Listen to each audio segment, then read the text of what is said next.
Ya hemos hablado de cómo evaluar los algoritmos de aprendizaje, de la selección de modelos y hemos hablado mucho acerca de oscilación y varianza. Ahora, ¿cómo nos ayuda esto a entender cuáles son las vías más fructíferas que podemos seguir para mejorar el desempeño de un algoritmo de aprendizaje? Tomemos de nuevo nuestro ejemplo original y busquemos el resultado.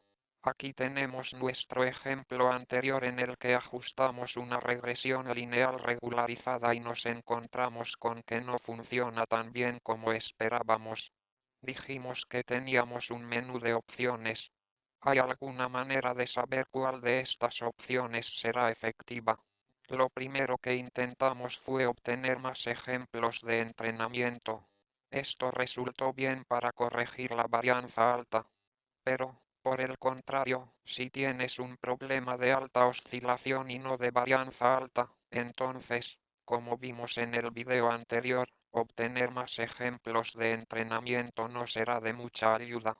Esta primera opción, entonces, solo es útil si trazas las curvas de aprendizaje y te das cuenta de que tienes un problema, aunque sea pequeño, de varianza alta. Es decir, que el error de validación cruzada es mucho más grande que el error del conjunto de entrenamiento. ¿Y qué pasa si intentamos con un conjunto de funciones más pequeño?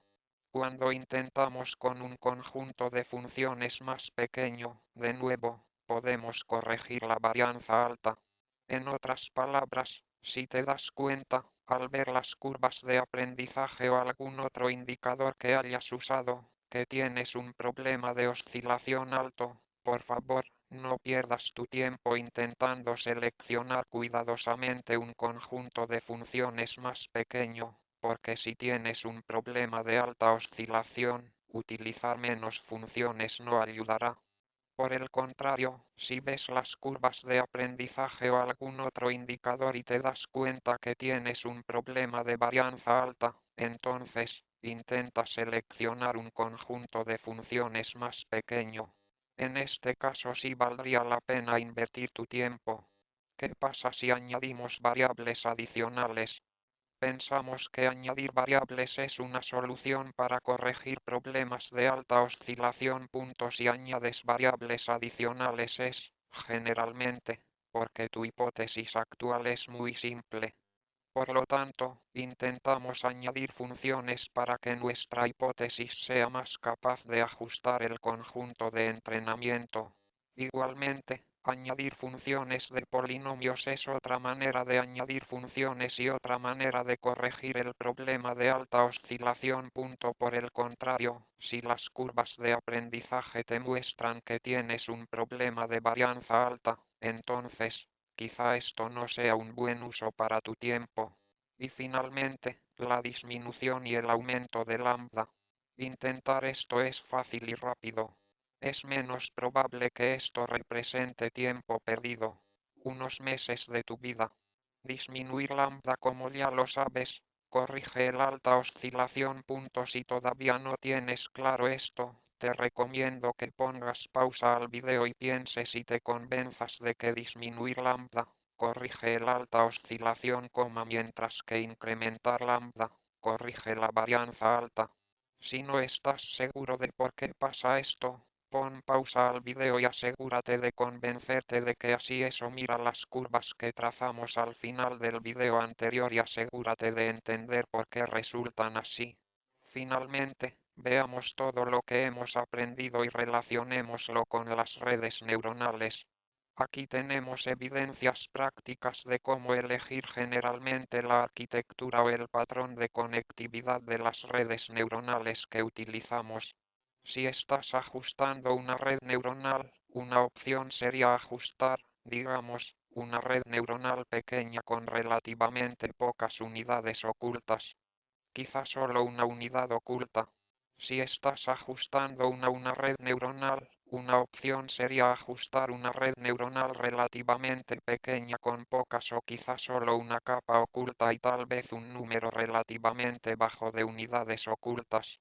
Una red como esta tendría relativamente pocos parámetros y sería menos propensa al subajuste.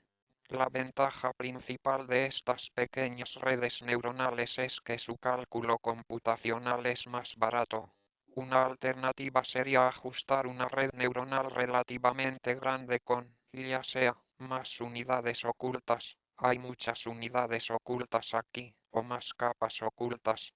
Estas redes neuronales tienden a tener más parámetros y, por lo tanto, son más propensas al sobreajuste. Una desventaja, que generalmente no es grave, pero es algo en lo que debemos pensar, es que si tienes un número alto de neuronas en tu red, puede resultar más caro calcularlas. Aunque esto no es un gran problema, dentro de lo razonable.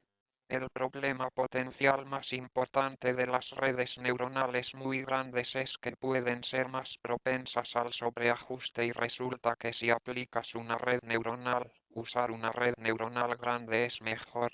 Generalmente, entre más grande, mejor, pero si se sobreajusta, puedes utilizar la regularización para corregir el sobreajuste.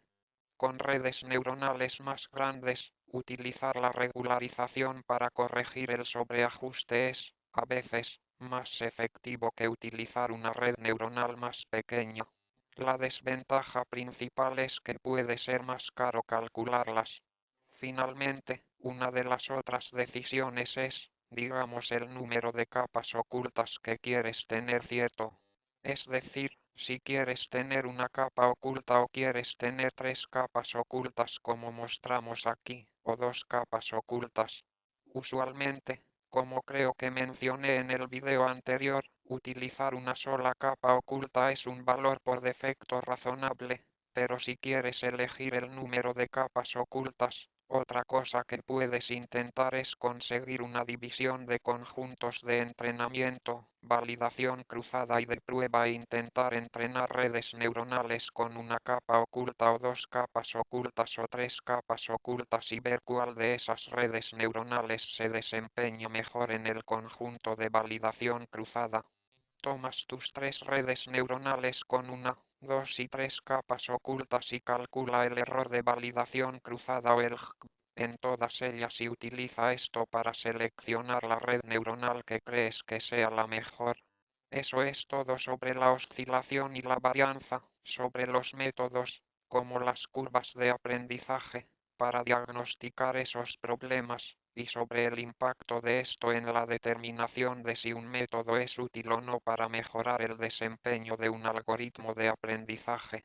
Si has entendido el contenido de estos últimos videos y si lo aplicas, eres, ahora, más efectivo para hacer que tus algoritmos de aprendizaje funcionen en problemas.